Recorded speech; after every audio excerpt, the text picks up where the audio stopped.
عثمان رضی اللہ عنہ نے ابن عمر رضی اللہ عنہ سے کہا، جاؤ قاضی بن کر لوگوں کے درمیان فیصلے کرو۔ انہوں نے کہا، امیر المومنین، کیا آپ مجھے معاف رکھیں گے؟ عثمان رضی اللہ عنہ نے کہا، تم اسے کیوں برا سمجھتے ہو؟ تمہارے باپ تو فیصلہ کیا کرتے تھے۔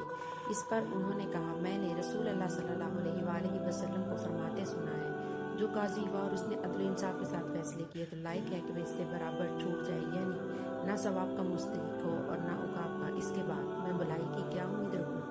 اس حدیث میں ایک قصہ بھی ہے۔ امام ترمذی کہتے ہیں، ابن عمر رضی اللہ عنہ کی حدیث غریب ہے۔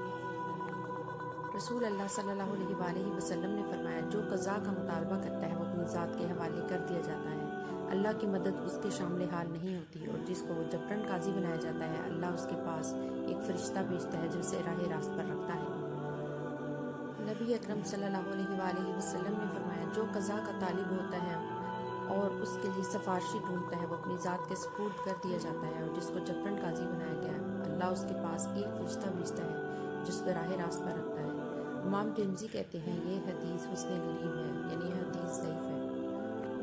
رسول اللہ صلی اللہ علیہ وآلہ وسلم نے معاذ کو قاضی بنا کر یمن بھیجا تو آپ نے پوچھا، تم کیسے فیصلہ کرو گی؟ انہوں نے کہا، میں اللہ کی کتاب سے فیصلہ کروں گا۔ آپ نے فرمایا، اگر اس کا حکم اللہ کی کتاب قرآن میں موجود نہ ہو تو؟ معاذ نے کہا، تو رسول اللہ صلی اللہ علیہ وآلہ وسلم کی سنت سے فیصلہ کروں گا۔ آپ نے فرمایا، اگر رسول اللہ صلی اللہ علیہ وآلہ وسلم کی سنت میں بھی اس کا حکم موجود نہ ہو تو؟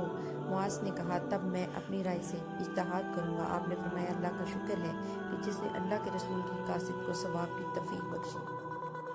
رسول اللہ صلی اللہ علیہ وآلہ وسلم نے فرمایا، قیامت کے دن اللہ کے نزدیک سب سے زیادہ محبوب اور بیٹھنے میں اس کے سب سے زیادہ قریب عادل حکمران ہوگا، اور اللہ کے نزدیک سب سے زیادہ ناپسندیدہ اور اس سے سب سے دور بیٹھنے والا ظالم حکمران ہوگا۔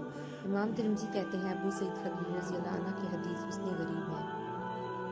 رسول اللہ صلی اللہ علیہ وآلہ وسلم نے مجھے قاضی بنا کر یمن بھیجا۔ جب میں روانہ ہوا تو آپ نے میرے پیچھے مجھے بلانے کے لیے ایک آدمی کو بھیجا۔ میں آپ کے پاس واپس آیا تو آپ نے فرمایا، کیا تم جانتے ہو کہ میں نے تمہیں بلانے کے لیے آدمی کیوں بھیجا ہے؟ یہ کہنے کے لیے کہ تم میری اجازت کے بغیر کوئی چیز نہ لینا، اس لیے کہ وہ خیانت ہے، اور جو شخص خیانت کرے گا قیامت کے دن خیانت کے مال کے ساتھ حاضر ہوگا۔